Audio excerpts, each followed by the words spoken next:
Hey, what is up, everybody? I am Matt Sinolari, Football Stories radio show and Wicked Filthy podcast there. Gonna come in here and kind of do some mock drafting. Missed me there on Monday there for mock draft Mondays, but doesn't mean that this week can't have its own mock draft. And a lot of it has to do with some of the more recent news, I guess, that's been coming out. And I guess it's a little bit more of the same, dealing with the Carson Wentz trade rumors. So if you've been living under a rock, it looks like Carson Wentz wants out of Philadelphia. The Eagles are trying to, find and gauge the interest around the league of who would be interested in trading what they consider to be, Matt Stafford like compensation basically for their quarterback. Now, I don't think they're going to get everything that the Rams gave to the Detroit Lions for Matt Stafford. Obviously, that was a big trade. Two trades really kind of built into one. One was the trade for Matt Stafford, which was really the first round draft pick and a third in the 2020 two draft. And then you're looking at the other first round pick in Jared Goff, which were kind of a tandem deal kind of given to get them off the books and for Detroit to absorb that into their open cap space. So you're not going to see that type of compensation, but I do think that you can see a first round pick fly. And the team that seems the most likely to give up that first round pick currently right now is the Chicago Bears. Now, there's a lot of desperation there in Chicago. Matt Nagy and Ryan Pace both GMing and coaching for their jobs. You've got, John DeFilippo, who's the quarterback's coach and the passing game coordinator who worked with Carson Wentz in 2017 for his tremendous year that he had there, MVP caliber year that everyone's kind of been looking for Carson to kind of get back to and just hasn't happened in Philadelphia. And so Philadelphia's at a crossroads. They were kind of at one coming into the season. Seeing what they got from Jalen Hurts last year, I don't necessarily think it precludes them from looking at the quarterback market or thinking long-term at that position. I don't know if Hurts is the answer, but I think they got the answer that they needed in the fact that Wentz probably isn't. So, looking forward for the Eagles here. I've got the Draft Network mock draft machine all queued up here. Going to choose the Eagles. I'm going to do a quick little, 7-round mock draft here. I'm going to use the predictive big board. That way we get the most realistic, drafting order and the players that might be available at these positions. Now, what I'm going to do here is set it to fast because I'm not going to make any trades inside of the mock draft besides one when we get started. And that's going to be kind of factoring in the trade for Carson Wentz. And so going to pot it up here. Now, this is not what I expect the trade to necessarily break down to be, but because I can't trade players on the mock draft machine, only future picks or current picks, this is the way we're going to manufacture it. So with the Bears, I think they can get two pseudo first round draft picks from the Bears. One is going to be the first round pick this year, and next is going to be a second round pick that could potentially turn into a first round pick, depending on if there's, they make the playoffs, if he starts off the games, all of those different incentives that basically could be put on there as far as a protection on that pick. And so that kind of gets the Eagles the two first rounders that they want, but doesn't make the Chicago Bears have to put their neck out there to offer, a lot more than what other teams seemingly are offering. I know the current asking price for them has been, again, the Matt Stafford thing with the Colts, which was the other team that seemed likely to possibly want Carson Wentz because of Frank Reich. Obviously Nick Sirianni, the new head coach coming from Indianapolis, and them kind of looking, Press Taylor going back out to Indy, maybe wanting Carson Wentz. Apparently was 2 second rounders.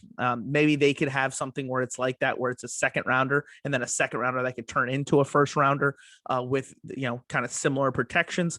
But as of right now, it seems like Chicago is the most desperate team, the most likely to make the trade. So, I think, again, it's going to be a future pick. So I'm not even going to worry about that really when it comes down to this, because for this mock draft, the only thing that really matters is that pick 20. And again, just to make it so that this team is going to take this offer, obviously they're not trading all of these picks for just one, but this at least gets the mock draft machine to accept my trade and get the Eagles that extra pick. So now we've got our draft all set up, and now we can look at the way the board's shaping up. So a couple different things, different trades, obviously, that are popping up. And this is where the situation really gets dicey. So again, I do not think that them having traded Carson Wentz makes them have to draft a quarterback here. I think if the board were to have allowed one of Zach Wilson or Justin Fields to be on the board at 6, you're going to have to ask yourself some questions. Do you believe in Jalen Hurts for the future? I'm not quite sure. I also am not, ruling him out as being an answer. I just think that it's something that, again, needs to be discussed, needs to be talked about. With the way this board, lined up, we've got who was my number one draft pick choice going into this process, for the longest for the Eagles, which was they needed a dynamic wide receiver, and the most dynamic wide receiver on the board is still here. Again, I don't know if this is 100% realistic on what's going to happen. Obviously, other people could trade up and this could get all wonky. But if Jamar Chase is still on the board at 6, I mean, I don't know how you pass that up. I think you can give Jamar Chase to Jalen Hurts. And again, this is a way for you to answer those questions if Jalen Hurts is the guy. You surround him with this type of talent. If he can make it work, well, then maybe you've got something.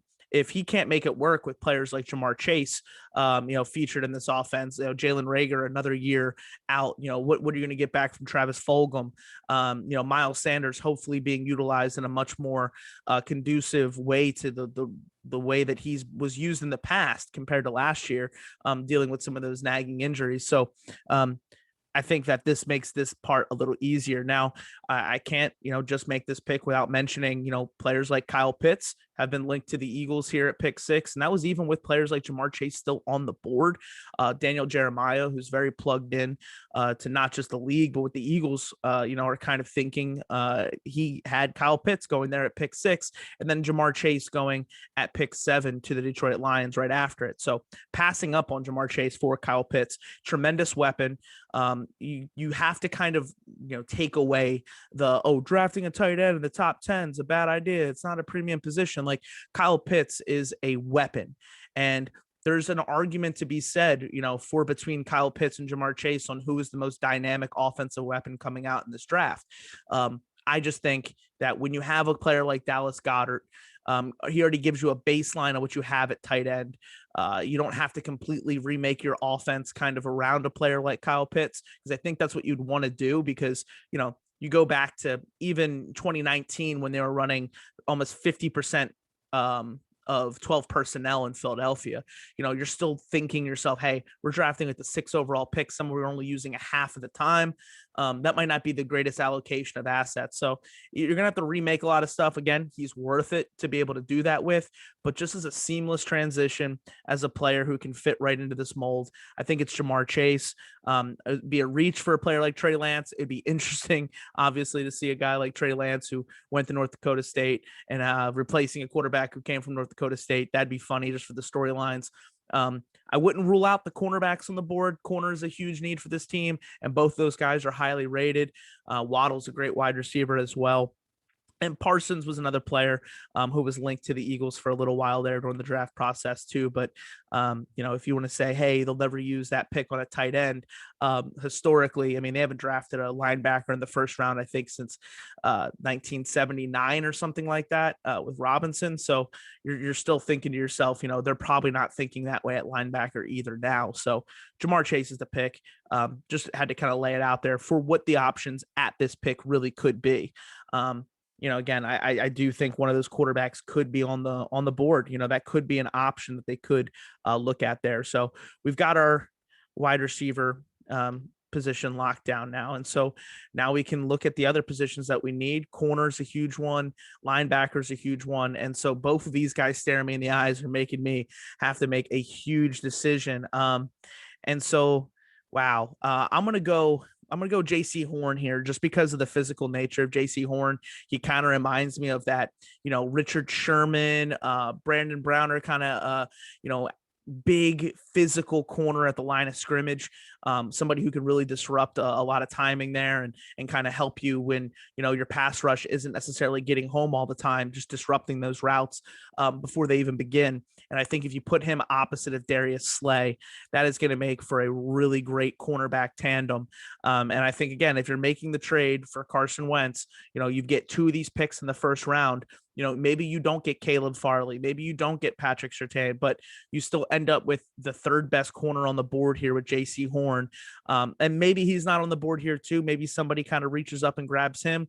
But again, to have the option between him or somebody like Jeremiah Owusu-Koramoah, who is an absolute dog, somebody who can just really go coast to coast, really put stress on the defense, hits like a freight train. And again, if you want to reimagine that linebacker position, Owusu-Koramoah is not a bad pick to go with there. But I think J.C. Horn is the higher ceiling player. Just to mention it, though, again, a lot of people looking again at Smith, Waddle, Pitts, and Chase there at the top of the board.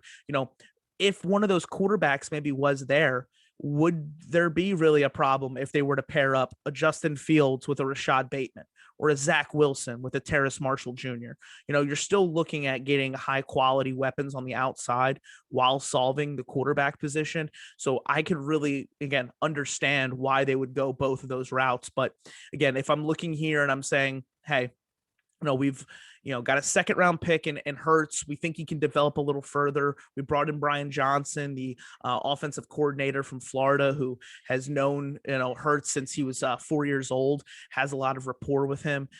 If that's the case, well, then you bring in a guy like Chase to kind of work with him. You would think you might be able to get back with it. Another reason why Pitts makes some sense is Johnson was his offensive coordinator. So if you're thinking about ways to get Pitts involved, that's a big one there. But the pick here is going to be J.C. Horn.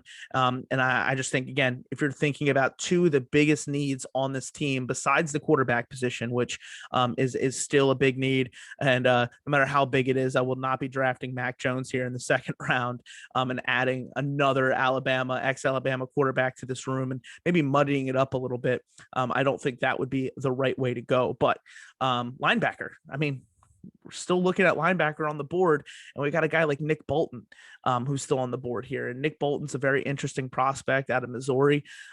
He could potentially be a fit for them, but I might not necessarily go that route. And that's just because there's one big player who looks like they're probably going to be hanging up their cleats this year, and that's Jason Kelce. He's had rumored retirement for a couple of years now, basically ever since they won the Super Bowl. His name's been kind of floated out there as somebody who could walk off into the sunset. I think he sees the fact that this team, and even Jeffrey Lurie has kind of, alluded to it, is that, it's a rebuilding team. This is not something that's going to be turned around 1 year. So for a player like that, who's already, made several Pro Bowls, all pro teams, has won a Super Bowl, has been a big part of this team, and kind of you're already, blood, sweat, and tears, into this team. I don't know how much longer he plays, especially if there's not anything really to play for. So he would be somebody who I do think is going to retire. And so whether it is this year or next year, thinking about the center position is something that's important. Isaac Seumalo was obviously drafted because of his guard center versatility, several years ago. Could that be an option? Of course. Nate Herbig, who's still on the roster right now, could that be an option? Of course. But I don't know how you can pass up blue chip center talent like Landon Dickerson here after you've already addressed two of your largest needs, in the draft. Again, linebacker is still a need, but I like the depth at linebacker in this draft. I don't necessarily like the depth as much at interior offensive line. So I'm willing to maybe make a little bit of a reach pick, maybe passing on, a Moring, or again, Nick Bolton, Javonte Williams, who's a dynamic weapon out of North Carolina. He's going to be an athletic freak, I think, in the testing, when he's able to do that. Obviously the combine isn't going to be the way it has been in years past, but at the North Carolina Pro Day or something like that, I can see him being a big one. At tight end position, Zach Ertz is another guy out the door. Could a Pat Freiermuth or, again, Brevin Jordan out of Miami be a pick they could go with? Of course it could be, but again, I'm looking at blue chip talent here, and I think that we found three blue chip talented players between Chase, J.C. Horn, and again, going for the interior offensive line here, Landon Dickerson, and solving that center position for years to come. I think that has a lot of, great things to be said, basically, for the team going forward. And so we're looking here, waiting on linebacker and seeing if one of these guys who I really like comes back to me.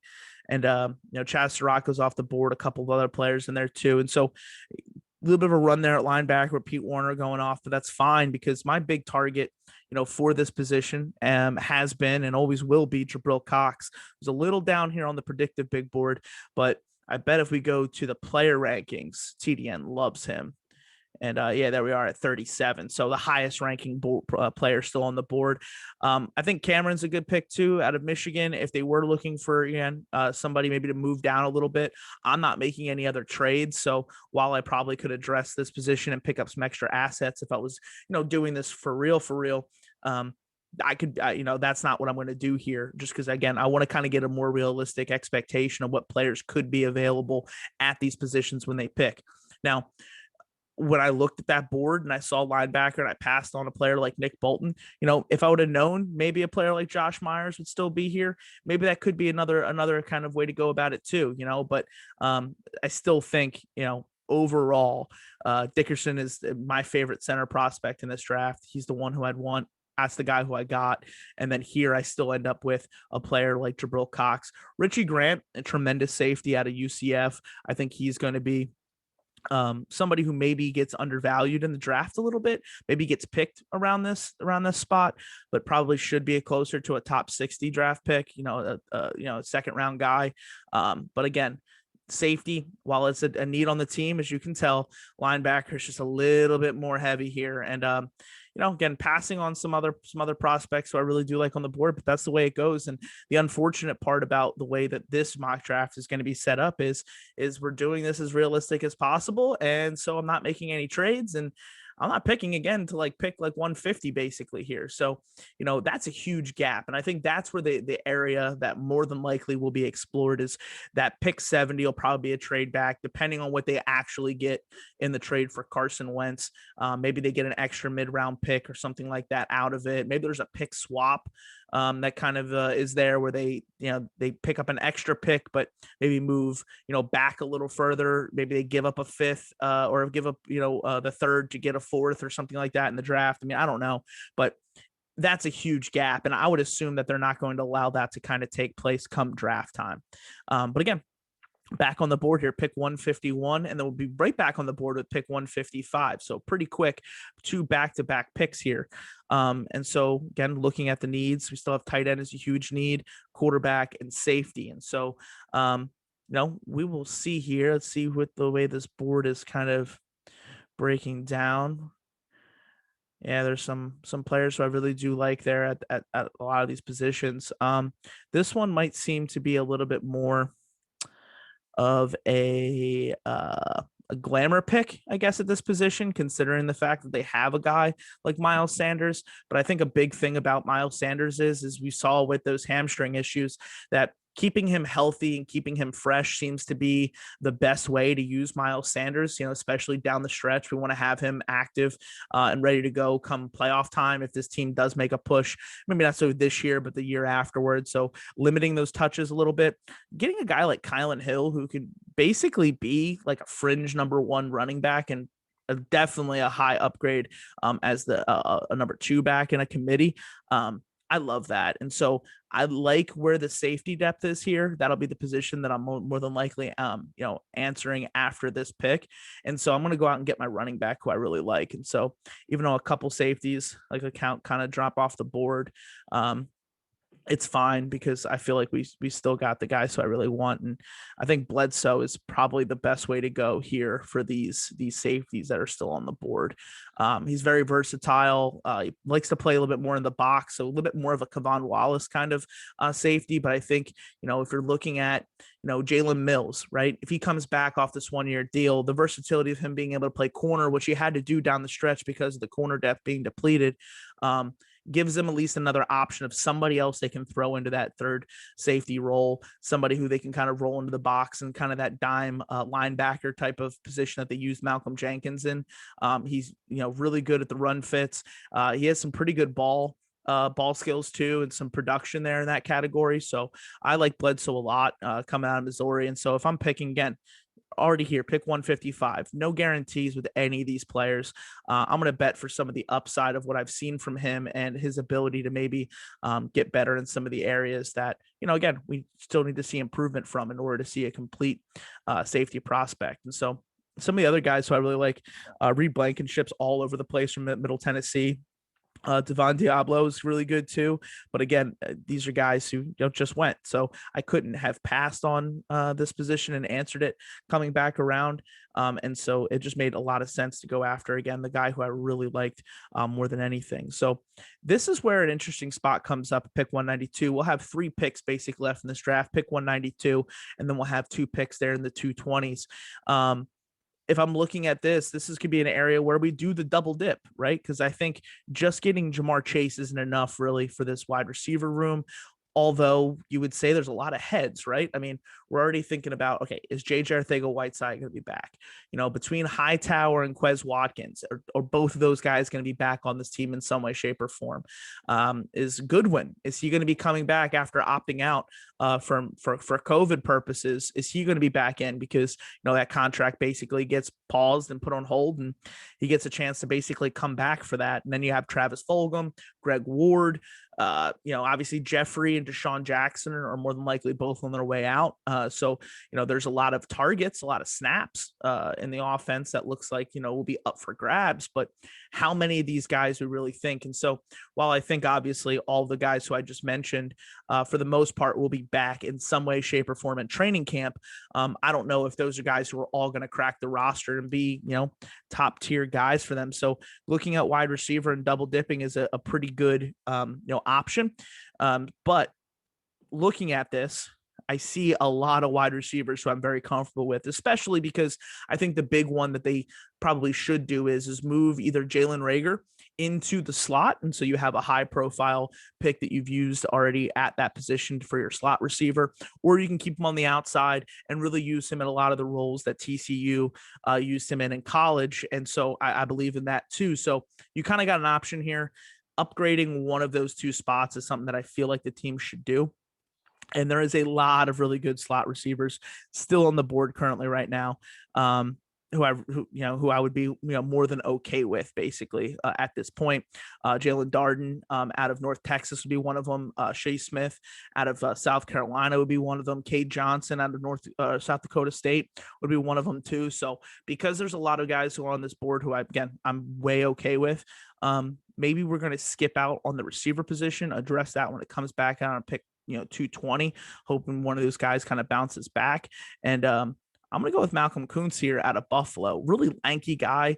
He could play maybe, stand up, in a 3-4 scheme would probably be like your stand up outside linebacker. But I think he could also develop into a really good edge rusher in a 4-3 scheme, which is probably what Gannon's going to run, considering he's going to take a lot of what Minnesota Vikings concepts and concepts the Colts use there.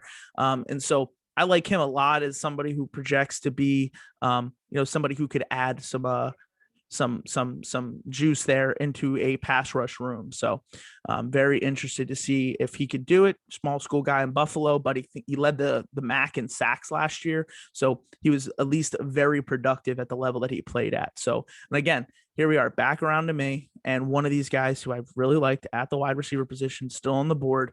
And so let's go and get ourselves a really big upgrade at the slot receiver position. And he's also a guy in Darden who has some scheme versatility with special teams and being able to add some value there in the return game. Very maddening to see that Jalen Reagor wasn't used, more appropriately in that way. But I think that Darden could be used appropriately in that way. So I like that pick a lot. And here we are, last pick in the draft. Again, a couple spots we didn't really address up at this point. Tight end was a big one that I would have loved to get somebody at, but there just wasn't really anybody who I felt too comfortable with. Quarterback, we didn't go out and get a quarterback, and I did that on purpose because this was kind of built around Jalen Hurts. If we can't get one of those top guys at the top of the draft, it doesn't make sense to bring in just another question mark, right? We need an upgrade at that position, or we just need to put all of our assets around Jalen Hurts, see if he can succeed. If he does, well, then you hit with a 2nd round pick that you're not having a lot of cap space built into, and you're able to kind of build the rest of the roster around him. If he falls flat on his face, well, then you're probably picking back in the top 10 again come next year. And then you could use maybe that extra asset you get from the Bears plus whatever to be able to make a move up the draft board to get your guy, next season. So again, last pick in the draft here. We have a couple different options. Let's see what we have. We scroll down a little bit. Again, maybe might reach a little bit here for somebody, but I think, again, just to try to fill out the roster in the best way we possibly can. That's probably going to be what we're going to do. I like Josh Ball there out of Marshall as a developmental offensive tackle. That's not a really bad pick. Again, to throw some more juice there, on that side. And so let's go check with the player rankings, see if there's anybody. So yeah, Ball's still 168. So this would be basically a steal where we would get him at. A couple of these players also ranked really high too. Trey Norwood out of Oklahoma, dealing with some injuries. Think he could bounce back. You get double dip at wide receiver and double dip at corner. I wouldn't preclude that. I mean, that wouldn't be a bad way to go about it. Thomas Graham Jr. out of Oregon, also a pretty intriguing, player to kind of throw into this mix. Brady Breeze out of Oregon, a safety prospect if we wouldn't have addressed safety. And so, you know what? I'm gonna go this way. I'm gonna go Quentin Morris. I'm gonna get that tight end and add him to this roster. And so Quentin Morris is definitely a move tight end guy. Like, I mean, look at this stat. 6'2", 251. So he's built like a compact almost between tight end and wide receiver. And they have him as a developmental third tight end. They say he could be a spot player on passing downs and hope of an expanded role, basically, is what they're saying. And he's a move guy, right? So if we're looking for ways to get creative there in the tight end room, it's probably the best way to go. And even though, again, between Josh Ball and some of these other players, we could probably throw in the mix, getting a tight end here that we could probably develop might be the best way to allocate, again, some of these resources. So let's go ahead and go do that. So that basically sums up the draft here, but we're going to get a good look at the draft as a whole and where these picks line up at, and kind of get a big grand look at the way that your Eagles draft could possibly go come April. So at the top of the draft, we get the wide receiver at LSU, number one wide receiver on my board. Some people debate between him and Smith. I think when you look at size profile, you look at the way that he just fights it off of press man coverage. I mean, go look back at the game that they played against Alabama and look at the way he threw Trayvon Diggs, who's a starting cornerback for the Dallas Cowboys. So in division, the way he threw him around basically all day long. Very physical, the type of guy who you'd like to see, on this team. JC Horn, again, big, physical. That's kind of a part that I looked at here for the way that I drafted in this draft. Cornerback who could play opposite of Darius Slay. Give them, at least honestly some I'm gonna say motivation, but give them some pluses here for the Darius Slay trade, because the Darius Slay trade up until this point has not really looked that great. And it's not really Darius Slay's fault as much as they have nobody else on the other side. So it's kind of like the same problems we've seen with the Jim Schwartz defenses. It's like, all right, you're, pass rush, you put all your money into all your eggs into that basket. When they don't get home, well, you see what happens. Your defense gets torched. When you put all these guys in the box to stop the run, it just encourages teams to throw the ball over the yard at you. When you have Darius Slay locked up on your number one receiver, but Avonte Maddox or Graylin Arnold or Cravon LeBlanc or somebody like that locked up on the second one, well, we're just going to keep going that way. It doesn't give you anything. So hopefully JC Horn can solve some of those issues and maybe make that trade look a little bit better. Moving Darius Slay, honestly, again, he's a player who, people in Philadelphia have kind of grown to like a little bit because of his being active on social media. He's a fun player to root for. Big play Slay. Well, for big play Slay, I mean, he got one interception last year and it came in like a meaningless football game.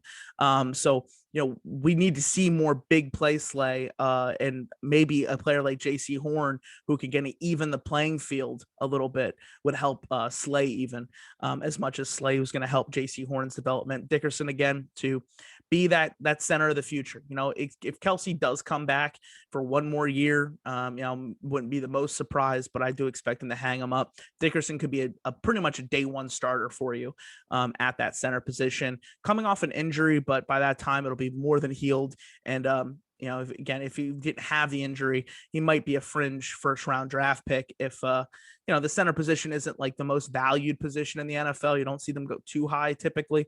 But I could definitely have seen him going back end of the first round as Cesar Ruiz, kind of a pick if he didn't have that injury. Jabril Cox, guy who transferred from an FCS program to LSU, coast to coast kind of linebacker, super athletic, and guard running backs and safeties out of the backfield. Be a compliment to Alex Singleton, who came on last year as a pretty sturdy middle inside linebacker.